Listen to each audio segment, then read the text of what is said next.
या देवी सर्वभूतेषु शक्तिरूपेण संस्थिता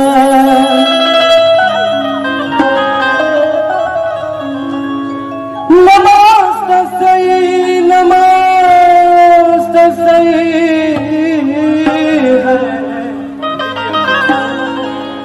नमस्तस्यै नमो नमः।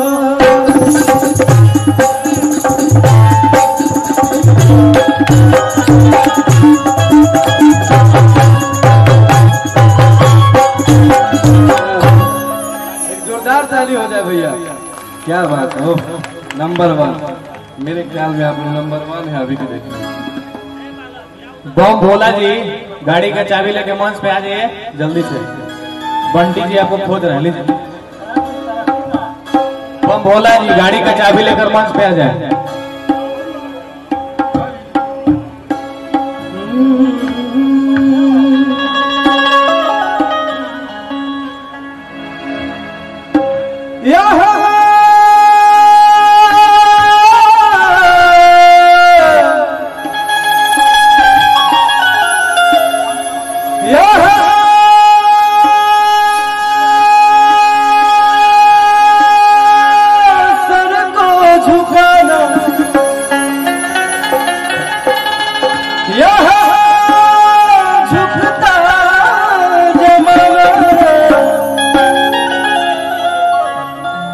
एक बात जरूर बोला कि जेकरा से माई के हर कार्य से पहले माई के शुरुआत वाला वंदना है, और जेकरा भी अच्छे लगी तो मीठा मीठा ताली के साथ आवे के बाद यह सर को झुकाना, यह झुकता जमाना दरबार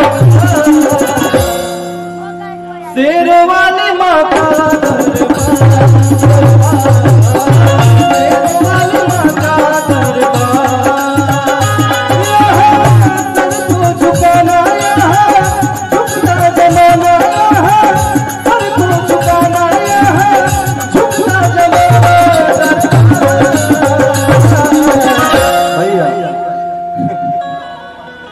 गांव के नाम सुनने वाली ये गांव बड़ा पावरफुल गांव है। ये गांव के आदमी भी बहुत पावरफुल होले।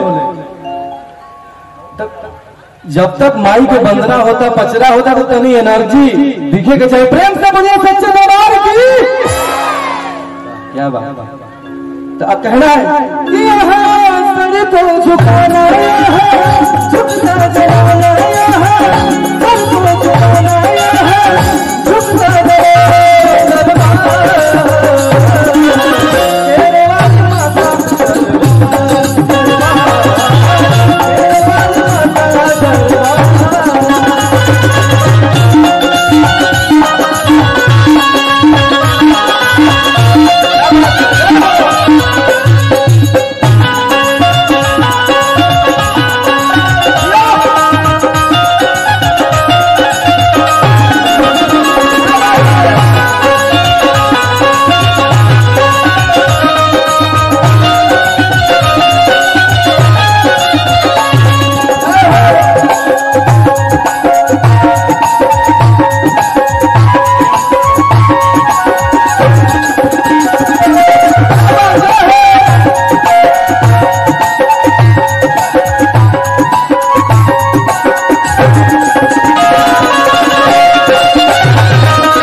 भक्त इतने नहीं कहा, भक्त माई के दरबार में जाता कि सबकी मुरादें पूरी करेगी, हर करेगी सबकी दुआ। सबकी मुरादें पूरी करेगी, हर करेगी सबकी दुआ।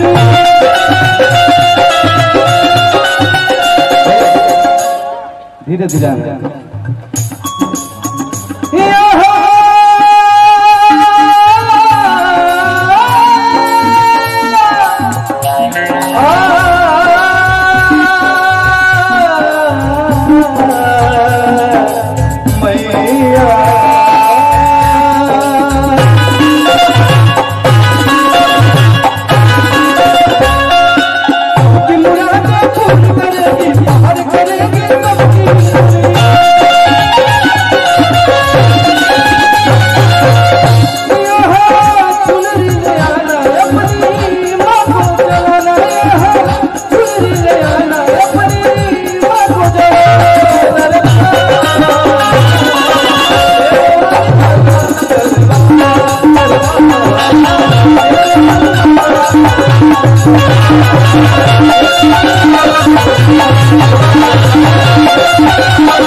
तेरा